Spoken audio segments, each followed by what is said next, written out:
Hello, mums, and welcome to day one of Finding Light in Grief. So, firstly, I want to say how grateful I am that you're here. So pleased to see you, or you're watching the recording, whichever it is, no problem at all. So, because I know that even pressing play on something like this can take your energy, I'm just really grateful that you've made that step and that you're watching this. And I hope that you'll put as much into it as you're capable this week. So, when you're grieving, energy can sometimes feel like something you just simply don't have any, and that can be whether it's in the early stages of grief or later, or you're just tired by the whole grief thing taking over your life and you're not feeling like you're getting anywhere. So, wherever you are today, however you're feeling, you are so welcome here. So, you might feel a little bit emotional. You might feel a little bit anxious. You might feel angry. You might feel exhausted. Or you may be numb and feel nothing at all. So there's no right way to arrive here. You're here, and that's what matters. And throughout this journey, I'm never going to ask you to pretend you're okay. So I want to know what's going on with you, just generally in the group as well. I want to know what's happening. Yes, we may try and do a workaround on that and lift your energy for your own sake. But yeah, we're not just covering it up. I've been there. I lost Adam. I miscarried a baby at 13 weeks. So I really do know about losing a child. If I hadn't have had Nathan, I remember thinking at that moment, holding Nathan in my arms when I lost my other baby was the only thing that got me through at that time. So, and Adam was my only child when I lost him, so it wasn't like I actually had other children to go on for. But I now believe, well, I now know that even though I didn't realise it at the time, he was guiding me to do all the things I did back there. I was only 24, so I didn't have very much life experience, but yeah, I had that hidden guidance, even though I didn't know it. So this journey is about creating a space for you, for your grief, for your body, for your emotions, and the part of you that may be trying to work out how to live in a world that feels so different now. So today we're beginning with the root chakra. But before we talk about the root chakra, I want to explain a little bit about chakras in general, in case you're thinking, what the hell is a chakra? And why I've chosen to bring energy work into this grief journey. So, what are chakras? The word chakra comes from the Sanskrit and is commonly translated as wheel or disc. So, within traditional energy practices, chakras are described as energy centers within the body, and they basically run up the whole core of you.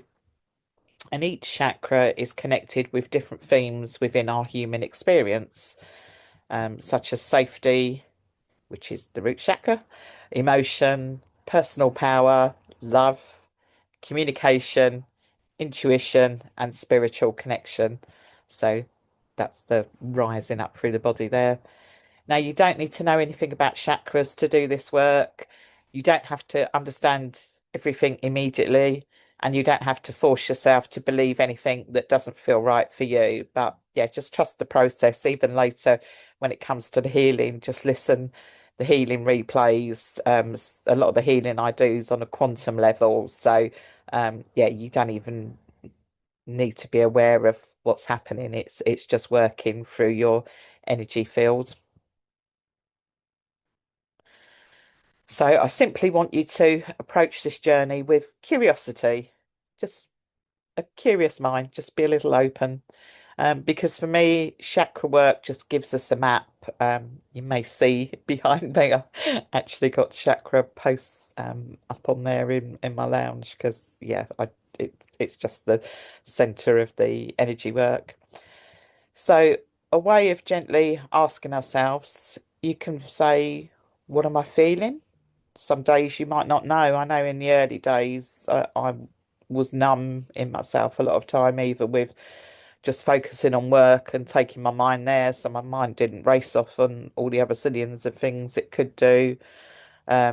what I'm carrying. Later, I buried and hid a lot of what I was carrying when I had my other children. I wanted to be the bright, happy mum for them. I had to introduce them to their brother at a graveside. So, yeah, that was difficult. So I had to try and make it, and it's been natural for them. They've grown up literally from babies, knowing that. So yeah, they have a different connection, and they've never physically met Adam, but they still feel connected to their brother just from the stories I've shared with them. Um, the way, even though it was a graveside, that was how they met him. So we've been connected with our children, so nothing that can happen can take the connection away from you, from the child that's just no longer physically here. They're here in your heart, and your soul bond with them can never be broken. And that's one key thing that I want you all to, if you remember nothing else, just remember that your child's still with you in your heart. Yes, I know they should be with us in the reality and doing all the things they should have done, but they're with you in your heart, and your soul connection is there forever. You might also ask yourself, where do I feel unsupported? I know a lot of us feel unsupported, even if people are maybe trying to be supportive. They say things that we feel are insensitive, and they're just trying to make us feel better, but it doesn't. Um, what do I need? You know, maybe you don't even know what you need. I know, I don't think I knew back then what I needed. So I think having someone guide you that's been there and that's been on that journey, yeah, I would have liked this and this sort of help back when I lost Adam. Grief can just disconnect us from that question. We're just so deep in our grief that even if good, well-meaning friends, family say, "What do you need?" or your partner, your husband might say, "What do you need?" Because men always want to do that. They want to fix you. They want to make you feel better, but you don't know, and you might even get angry about not knowing, and then that hurts the relationship even more. But yeah, that's the story for another day. I won't get sidetracked. Because of loss, so much of our attention can be focused on what's happened. Our minds just constantly replay things, conversations, even memories. We were either worried that the memories are going to fade, or the memories actually trigger a negative emotion in us. Because although we might be thinking of a happy time we had with them, even that can trigger the guilt, because you just think they should be here. You can then get angry because you think you should have more memories with them, or you could have memories of traumatic things around the death. In the deeper energy work I do, we can work with any trauma, things like that. So just message me privately if anyone wants to, is suffering like that and feels that they want a more in-depth look into energy work. Dates, the what ifs, what if I'd done this, if only I'd done that, the things we wish we said, the things we wish we could change. And while the mind is desperately trying to understand something that may never completely make sense, um, our bodies physically carry this experience too. So even if it's your unconscious mind thinking all those things, then that still has an effect on your energy and your energy centers, the chakras.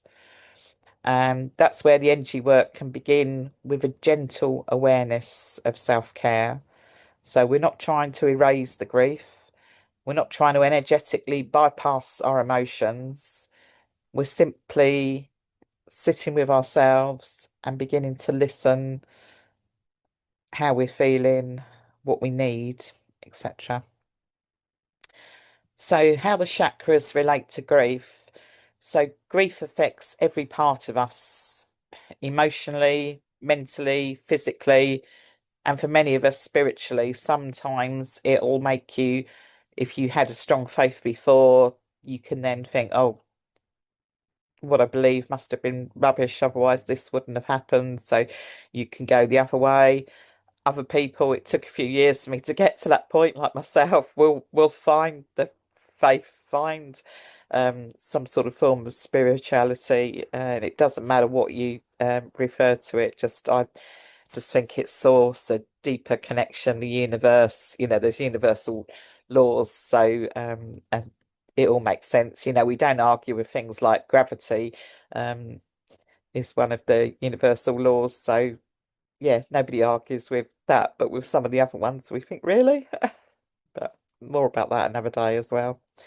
So loss can make you question everything. It can make you question, who am I now? When I lost Adam, I didn't have any other children, so was I still a mother? Where do I belong? I'm not sure I felt like I belonged anywhere. I went back to work and people were nice at work. I'd had to get one of my friends to tell everyone not to ask me how I was because I knew I was just that smidgen from tipping over the edge and breaking down into tears if someone asked me how I was. So that was my way of coping with it. I put on a strong mask and just got on with it and went back to work. Whether that was to do with I was a single parent, so um, I wanted to keep the flat Adam and I had our home. So yeah, that sort of forced me to go back to work. So again, there's often a big difference between the way partners grieve as well. So if somebody is being very more practical and doing all the things like that, they may not outwardly be showing that they're grieving, but they seriously are underneath it. What do I believe? Can I trust life now? Yeah, for whatever reason, it doesn't really matter on the circumstances. What does my future look like? You've played that future ahead. My future, ever since I had Adam, those 4.5 years, even during the time when he was ill, um, I I'd planned all our future ahead. He was going to be starting school shortly. Didn't quite make that one, and then that was very triggering when my boys came along later and they got to that stage. But yeah, I'm digressing again now. So back to chakras. So the root chakra in particular is all about, why am I still here, you might ask. So each chakra gives us a different area of our experience to explore. We're not going to use the chakras to label ourselves as broken, and we're not going to judge ourselves as blocked. Instead, we're going to use them as a compassionate map, because sometimes grief feels like fear, sometimes it feels like anger, guilt, sometimes we lose our voice. I know I definitely lost my voice in my early years of grief. Sometimes we close our hearts. I know that obviously the term broken-hearted, we all broken-hearted. But yeah, some people that will manifest in actual illness of the heart as well. I'm almost 99% certain that my dad, that's what happened with his grief, because he had a fatal heart attack, and there wasn't any history of heart disease. A few months short of 2 months of Adam's death anniversary. So yeah, I'm pretty sure that happened to my dad because he didn't deal with his grief. Sometimes we lose trust in life, and sometimes it just feels as though the ground beneath us has completely disappeared. I'm sure, especially in the early days, it did for most of you. And that's where we begin with the root chakra. So the root chakra is known as Malandra. It is the first chakra and it is associated with the base of the spine and the tailbone area. The colour is red, and today I'm wearing my red t-shirt. Its element is earth, and the root chakra is connected with our foundations. So safety, security, survival, basic needs, grounding, trust, boundaries, physical energy, and feeling supported. So obviously all of those, when we have a major loss like the loss of a child, our safety can feel like it's taken away, especially if it was sudden. Survival, yeah, it's just against the net. Our basic needs to be a mother, needs to protect our child. That feels like it's gone. So yeah, it's easy to feel very ungrounded, distrusting in anything. So with our physical energy and being supported, the root chakra is the foundation of the entire energy system. So imagine building a house. So before we choose the wallpaper, decorate the rooms, decide where we want the furniture to go, we need to put in the foundations for that house. Because when the foundations feel stable, everything else above them can feel unstable too. Sorry, when the foundations feel unstable, everything above them can feel unstable too. And this is why we're beginning here at the roots, at the foundation, with one simple question. Do I feel safe enough to be here? So just sit with that for a moment. I know a lot of us at that moment, it's one thing I constantly used to say. I'd swap places with Adam in a heartbeat. So although I didn't have actual things of thinking I'm going to harm myself, if someone had said, "Oh, if I click my fingers, Adam will be back and you'll be gone," I would have said, "Yeah, good, take me." At that time, Nan and Grandad would have taken care of him. So, um, yeah, it's something that we all feel like that. So when grief enters our life, it can shake everything we once believed was solid, especially after the loss of a child. The world that existed before your loss can feel completely different from the world you are living in now. I know most of us feel like that. We would have had plans, dreams, expectations, a picture of the future, and then the loss happens. So, even with the baby I lost, um, you mums always understand that from the minute you find out you're pregnant, you're even if again it's that unconscious mind, your mind's planning ahead, thinking, "Oh, they'll be here then." Like the baby I lost would have actually been here around Nathan's first birthday, so that was another big trigger point for me. And then, you think, "Oh yeah, they're going to play with their brother or their sister, etc., etc." We just take it through the whole lot there. So it can definitely feel just as though the ground beneath you has disappeared. So you feel totally unsteady, you feel vulnerable, you feel disconnected, anxious, or frightened. All of these are perfectly normal feelings. And if you don't get support or help, then they can unfortunately exacerbate and go on and just appear to get worse over time rather than getting better. Because most people say that phrase, "Oh, time heals, give it time."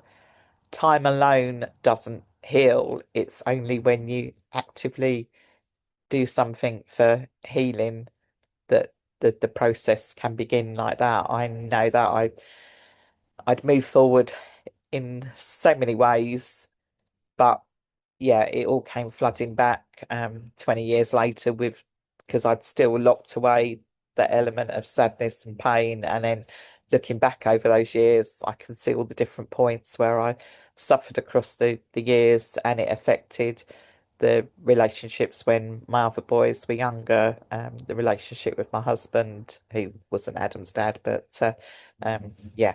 So hindsight is a wonderful thing.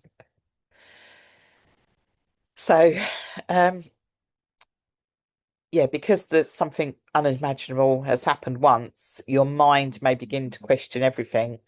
What else could happen? I know a lot of us have fears of um, losing our other children. What else could I lose? Can I trust life?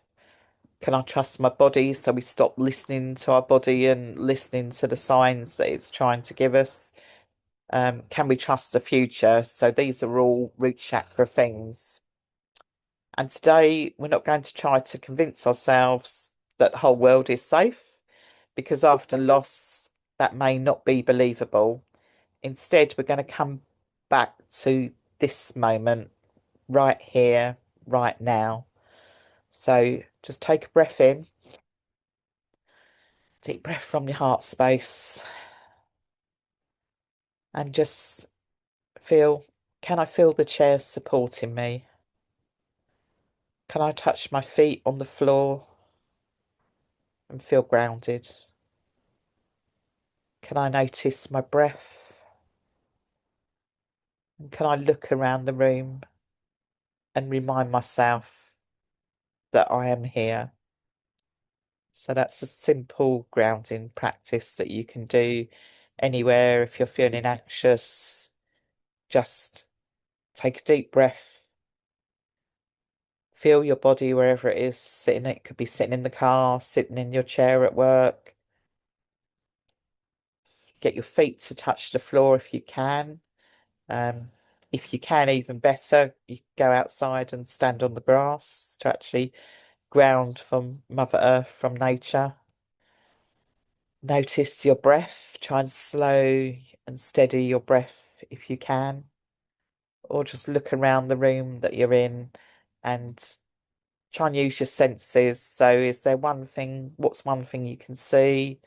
One thing you can hear? Hopefully, it's not coming across too loud in the video. There was traffic noise a minute ago. So, yeah, just take your mind and focus it on where you can and just ground yourself. That's one major thing of the root chakra.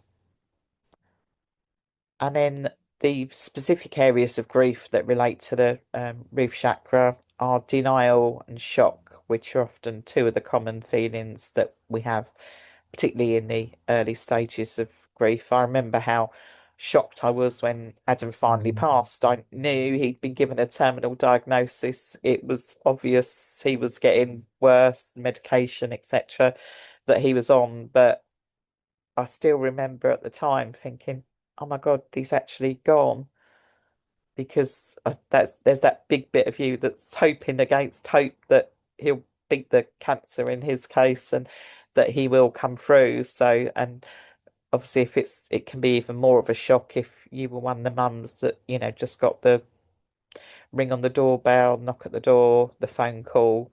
It was like that for me when my dad died. My mum phoned me at work and literally, "All right, mum, what's up?" And she just blurted out, "Your dad's dead." And I was like, didn't even ask me at first. She was obviously in shock. Didn't ask me at first if I was sitting down or anything. And I remember standing at the time on the old-fashioned telephones back then. And yeah, I can't remember very much out of that, but I remember those words and standing holding that phone to this day. And that was, yeah, 30, 31 years ago. So it does stay with you. So when I use the word denial, I don't necessarily mean consciously refusing to believe that it's happened. Denial can be much greater than that. It sounds like this can't be my life. How is this real? How am I here and they're not? Still expecting them to walk through the door, still expecting them to ring. I mean, a totally different scenario, but I had to lose my precious Freddie, my dog, on Saturday this week, which is another reason why we were a bit late starting. We're starting with the chakra on Tuesday instead of Monday. Um, but yeah, when I come back this morning from being out and put the key in the door to come in, it's just that instinct. I only opened the door a little bit because sometimes he'd be sitting right behind it or he'd be trying to greet me at the door, and I was always worried that he was going to run out before um, I could get in. So I was always, and it's that inbuilt habit of being so careful of coming in the door and him not being there. And then you think, I don't need to worry anymore. I can just fling the door open as quickly as I like. I haven't got a issue, but it's so inbuilt to be doing those things, to be looking for them or thinking, oh, they're gonna ring me. And then you think, no, they're not. Or perhaps for a second you forget and then you remember again in my half awake asleep on Sunday morning, I think it was, I thought I heard him barking. And then when I sort of come to a second later, sort of properly waking up. Of course, you didn't hear him barking. You said goodbye to him last night, but it's the top kind of tricks that your brain plays on you. So you may feel like you're watching your life from the outside. You might make cups of tea, answer messages, go to work, just like I did, look after other people, your other children, but somewhere inside you, you're thinking, how am I doing normal things when my whole world has changed? This is why today is not about pushing deeply into your grief. Today, we just need to look at the foundations.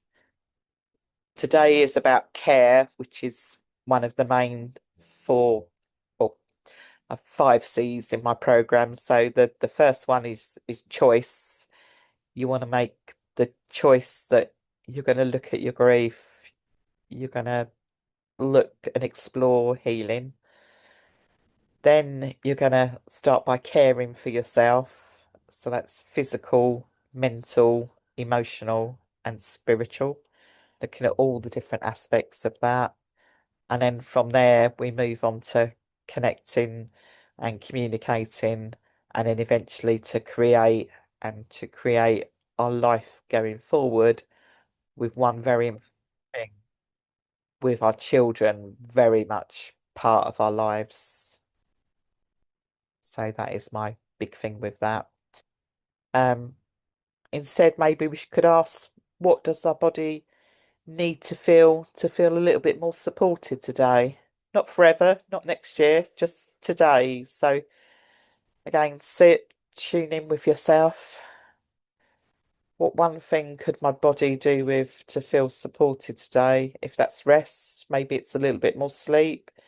Maybe it's a shower. Water's really good for rinsing off things, just spending 5 minutes in the shower, letting the water run, let your thoughts and your emotions flow through you. If tears come, just let the tears come, let them out. Don't hold them in. Crying is another release as well. So, yeah, that's another good one there. So, some root chakra self-care. You could simply ask the question, are you actually taking care of yourself? Not are you looking after everyone else? Not are you getting things done? Not are you managing, which I was very good at and still can be to a degree, even with Fred this weekend. I was like, oh, I need to, no, hang on, I just need to sit and be and take some time for me. Are you taking care of you? That's a simple check-in I want you to introduce, and it's called HALT. So just ask yourself, am I hungry? Am I angry? Am I lonely? Or am I tired? So just a simple saying like that can be a check-in. Sometimes we search for complicated answers when our body is asking for something very basic. Food, water, hydration is very important. I have my bottle here and I might actually take a sip now to hydrate myself for the rest of this call.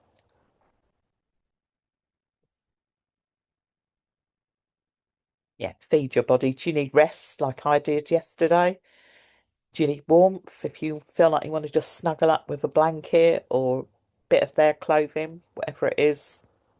Do you need connection? Do you need to, and we shouldn't have to be the ones doing it, but do you need to reach out to a friend or family member who you know could sit with you and ask them to come round and just be with you? Do you need movement? Music is very good at changing your state. So put a song on. If it brings tears, let the tears come out. That's another release. Or just dance around. Exercise is great as well, even if it's just a little walk from the block, you're getting fresh air. Again, that's very good for grounding. You're getting out. If you can do a little walk in nature, that's even better because you're connecting with nature, which can actually make you feel better as well. Do you just need space? Do you need people to just leave you in peace for a while with your own thoughts or your own tears and then come back to you? So, this is all root chakra care, coming back to our basic needs. I know that grief can make even the smallest acts of self-care difficult. So please don't turn this into another list of things you should be doing. We're going to keep this simple. So just ask yourself, what is the one thing my body needs from me today? Maybe it's a warm meal. Maybe it's a shower. Maybe it's stepping outside. Maybe it's sleep. Maybe it's saying no to something. Maybe it's asking someone to sit with you. One thing, that's enough. So just build upon these things daily. So today, your invitation is to notice what you feel in your body. Notice your feet. So I'm just circling mine from where they're sitting, and yeah, they feel nice and loose and relaxed today. Notice your breath. Is it shallow? Is it fast? Or is it just at a nice, even pace? Mine's steadied today. Had some self-care by going out with some friends last night. It was already booked before um, the weekend, and losing Fred, and it would have been easy to cry off, but actually going out with them, connection is just one of my highest values. So yeah, that just made me feel connected again, and yeah, they were great. One of them bought me a lovely card and a plant uh, to be Fred's plant. So yeah, that was lovely. Notice what makes you feel supported. So who can you reach out for? Reach out to us in the community. To me, that's what the Light After Loss Sisterhood is there. There's not many things that I haven't been through, so there's a vast knowledge here, but it's not all about me as well. That I want to build this community so that as it goes on, even hopefully once you've moved through the stages and maybe furthered your healing, you'll still stay within the community and be able to maybe offer your words of wisdom to another mum as well. Or sometimes you'll just connect two of you together. Um, I know there's two mums that I know that they run a podcast now, but yeah, they connected through both their children. They lost them at similar times and were on a similar journey, and now they're best friends. And you know that person that understands, and now they laugh, cry, do everything together. So, yeah, it is. It's all about who can be your new support centre. So, use the sisterhood for that. That's what it's for.